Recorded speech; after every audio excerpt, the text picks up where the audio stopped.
La Bible en un an, la 362e journée, le second livre des Chroniques, chapitre 30, verset 1 au chapitre 31, verset 21, le livre des Psaumes, chapitre 147, verset 1 à 20, le livre des Proverbes, chapitre 31, versets 8 et 9, l'Apocalypse, chapitre 19, versets 5 à 21. 2 Chroniques, chapitre 30. Ézéchias envoya des messagers dans tout Israël et Juda, et il écrivit aussi des lettres à Éphraïm et à Manassé, pour qu'ils viennent à la maison de l'Éternel à Jérusalem célébrer la Pâque en l'honneur de l'Éternel, le Dieu d'Israël. Le roi, ses chefs, et toute l'assemblée avaient tenu conseil à Jérusalem, afin que la Pâque fût célébrée au second mois. Car on ne pouvait la faire en son temps, parce que les sacrificateurs ne s'étaient pas sanctifiés en assez grand nombre, et que le peuple n'était pas rassemblé à Jérusalem.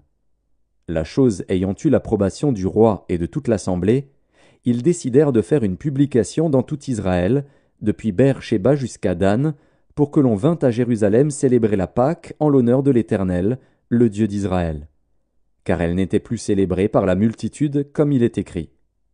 Les coureurs allèrent avec les lettres du roi et de ses chefs dans tout Israël et Juda. Et, d'après l'ordre du roi, ils dirent : Enfants d'Israël, revenez à l'Éternel, le Dieu d'Abraham, d'Isaac et d'Israël, afin qu'il revienne à vous, reste échappé de la main des rois d'Assyrie. Ne soyez pas comme vos pères et comme vos frères, qui ont péché contre l'Éternel, le Dieu de leur père, et qui l'a livré à la désolation, comme vous le voyez. Ne raidissez donc pas votre cou, comme vos pères. Donnez la main à l'Éternel. Venez à son sanctuaire qu'il a sanctifié pour toujours, et servez l'Éternel, votre Dieu, pour que sa colère ardente se détourne de vous. Si vous revenez à l'Éternel, vos frères et vos fils trouveront miséricorde auprès de ceux qui les ont emmenés captifs, et ils reviendront dans ce pays. Car l'Éternel, votre Dieu, est compatissant et miséricordieux, et il ne détournera pas sa face de vous, si vous revenez à lui. Les coureurs allèrent ainsi de ville en ville dans le pays d'Éphraïm et de Manassé, et jusqu'à Zabulon. Mais on se riait et l'on se moquait d'eux. Cependant quelques hommes d'Azer, de Manassé et de Zabulon s'humilièrent et vinrent à Jérusalem. Dans Juda aussi la main de Dieu se déploya pour leur donner un même cœur et leur faire exécuter l'ordre du roi et des chefs, selon la parole de l'Éternel. Un peuple nombreux se réunit à Jérusalem pour célébrer la fête des pains sans levain au second mois. Ce fut une immense assemblée. Ils se levèrent, et ils firent disparaître les autels sur lesquels on sacrifiait dans Jérusalem et tous ceux sur lesquels on offrait des parfums, et ils les jetèrent dans le torrent de Cédron. Ils immolèrent ensuite la Pâque le 14e jour du second mois. Les sacrificateurs et les Lévites, saisis de confusion, s'étaient sanctifiés, et ils offrirent des holocaustes dans la maison de l'Éternel. Ils occupaient leur place ordinaire, conformément à la loi de Moïse, homme de Dieu, et les sacrificateurs répandaient le sang qu'ils recevaient de la main des Lévites. Comme il y avait dans l'assemblée beaucoup de gens qui ne s'étaient pas sanctifiés, les Lévites se chargèrent d'immoler les victimes de la Pâque pour tous ceux qui n'étaient pas purs, afin de les consacrer à l'Éternel. Car une grande partie du peuple, beaucoup de ceux d'Éphraïm, de Manassé, d'Issachar et de Zabulon, ne s'étaient pas purifiés, et ils mangèrent la Pâque sans se conformer à ce qui est écrit. Mais Ézéchias pria pour eux, en disant : Veuille l'Éternel, qui est bon, pardonner à tous ceux qui ont appliqué leur cœur à chercher Dieu, l'Éternel, le Dieu de leur père, quoiqu'ils n'aient pas pratiqué la sainte purification. L'Éternel exauça Ézéchias, et il pardonna au peuple. Ainsi les enfants d'Israël qui se trouvèrent à Jérusalem célébrèrent la fête des pains sans levain pendant 7 jours avec une grande joie. Et chaque jour les Lévites et les sacrificateurs louaient l'Éternel avec les instruments qui retentissaient en son honneur. Ézéchias parla au cœur de tous les Lévites, qui montraient une grande intelligence pour le service de l'Éternel. Ils mangèrent les victimes pendant 7 jours, offrant des sacrifices d'action de grâce et louant l'Éternel, le Dieu de leur père. Toute l'assemblée fut d'avis de célébrer 7 autres jours, et ils célébrèrent joyeusement ces 7 jours. Car Ézéchias, roi de Juda, avait donné à l'assemblée 1000 taureaux et 7000 brebis, et les chefs lui donnèrent 1000 taureaux et 10 000 brebis, et des sacrificateurs en grand nombre s'étaient sanctifiés. Toute l'assemblée de Juda, et les sacrificateurs et les Lévites, et tout le peuple venu d'Israël, et les étrangers venus du pays d'Israël ou établis en Juda, se livrèrent à la joie. Il y eut à Jérusalem de grandes réjouissances. Et depuis le temps de Salomon, fils de David, roi d'Israël, rien de semblable n'avait eu lieu dans Jérusalem. Les sacrificateurs et les Lévites se levèrent et bénirent le peuple, et leur voix fut entendue, et leur prière parvint jusqu'aux cieux, jusqu'à la sainte demeure de l'Éternel. 2 Chroniques, chapitre 31. Lorsque tout cela fut terminé, tous ceux d'Israël qui étaient présents partirent pour les villes de Juda, et ils brisèrent les statues, abattirent les idoles, et renversèrent entièrement les hauts lieux et les autels dans tout Juda et Benjamin, et dans Éphraïm et Manassé. Puis tous les enfants d'Israël retournèrent dans leur ville, chacun dans sa propriété. Ézéchias rétablit les classes des sacrificateurs et des Lévites d'après leur division, chacun selon ses fonctions, sacrificateurs et Lévites, pour les holocaustes et les sacrifices d'action de grâce, pour le service, pour les chants et les louanges, aux portes du camp de l'Éternel. Le roi donna une portion de ses biens pour les holocaustes du matin et du soir, et pour les holocaustes des sabbats, des nouvelles lunes et des fêtes, comme il est écrit dans la loi de l'Éternel.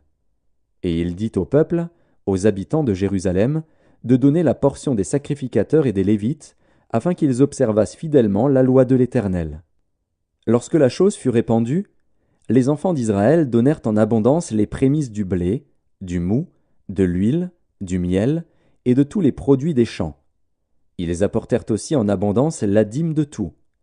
De même, les enfants d'Israël et de Juda qui demeuraient dans les villes de Juda donnèrent la dîme du gros et du menu bétail, et la dîme des choses saintes qui étaient consacrées à l'Éternel, leur Dieu, et dont on fit plusieurs tas. On commença à former les tas au 3e mois, et l'on acheva au 7e mois.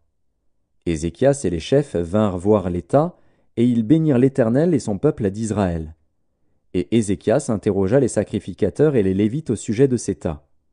Alors le souverain sacrificateur Azaria, de la maison de Tsadok, lui répondit : « Depuis qu'on a commencé d'apporter les offrandes dans la maison de l'Éternel, nous avons mangé, nous nous sommes rassasiés, et nous en avons beaucoup laissé, car l'Éternel a béni son peuple. Et voici la grande quantité qu'il y a de reste. » Ézéchias donna l'ordre de préparer des chambres dans la maison de l'Éternel, et on les prépara. On y apporta fidèlement les offrandes, la dîme et les choses saintes. Le Lévite Conania en eut l'intendance, et son frère Chiméi était en second.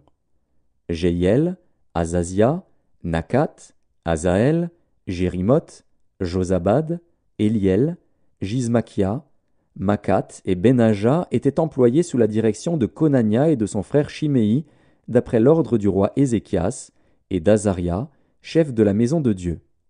Le Lévite Coré, fils de Jimna, portier de l'Orient, avait l'intendance des dons volontaires faits à Dieu, pour distribuer ce qui était présenté à l'Éternel par élévation et les choses très saintes. Dans les villes sacerdotales, Éden, Minjamin, Josué, Shemaéja, Amaria et Shekania étaient placés sous sa direction pour faire fidèlement les distributions à leurs frères, grands et petits, selon leur division. Aux mâles enregistrés depuis l'âge de 3 ans et au-dessus, à tous ceux qui entraient journellement dans la maison de l'Éternel pour faire leur service selon leurs fonctions et selon leur division, aux sacrificateurs enregistrés d'après leur maison paternelle, et aux Lévites de 20 ans et au-dessus, selon leurs fonctions et selon leur division. À ceux de toute l'assemblée enregistrés avec tous leurs petits-enfants, leurs femmes, leurs fils et leurs filles, car ils se consacraient fidèlement au service du sanctuaire.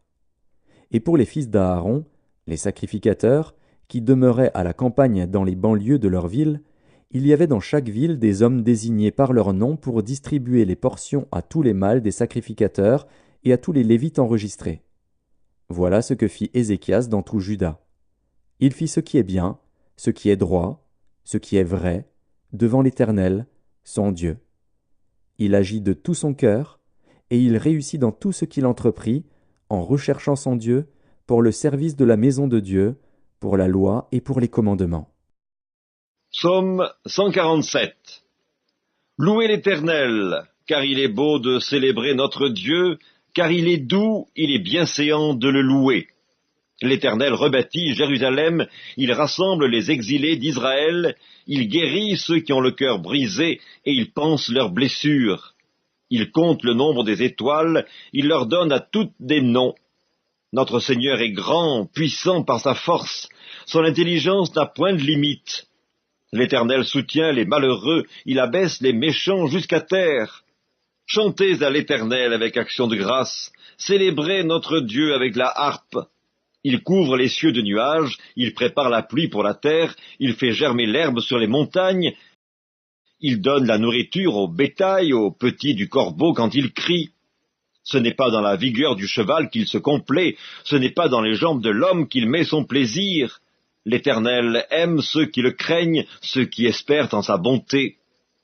Jérusalem, célèbre l'Éternel, Sion, loue ton Dieu, car il a fermi les barres de tes portes, il bénit tes fils au milieu de toi. Il rend la paix à ton territoire, il te rassasie du meilleur froment, il envoie ses ordres sur la terre. Sa parole court avec vitesse. Il donne la neige comme de la laine, il répand la gelée blanche comme de la cendre. Il lance sa glace par morceaux. Qui peut résister devant son froid?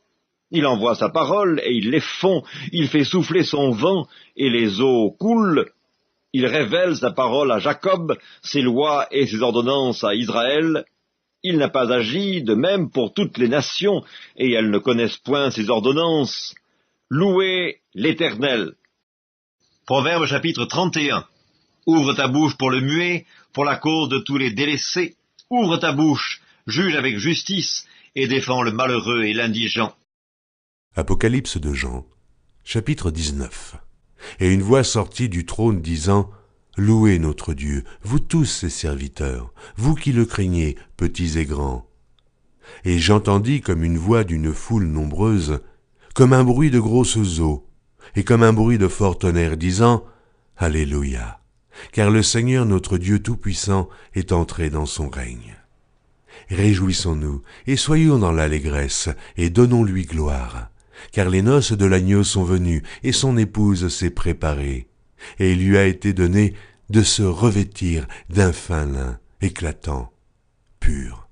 Car le fin lin, ce sont les œuvres justes des saints. Et l'ange me dit, « Écris, heureux ceux qui sont appelés au festin des noces de l'agneau. » Et il me dit, « Ces paroles sont les véritables paroles de Dieu. » Et je tombai à ses pieds pour l'adorer, mais il me dit, « Garde-toi de le faire. Je suis ton compagnon de service et celui de tes frères, qui ont le témoignage de Jésus.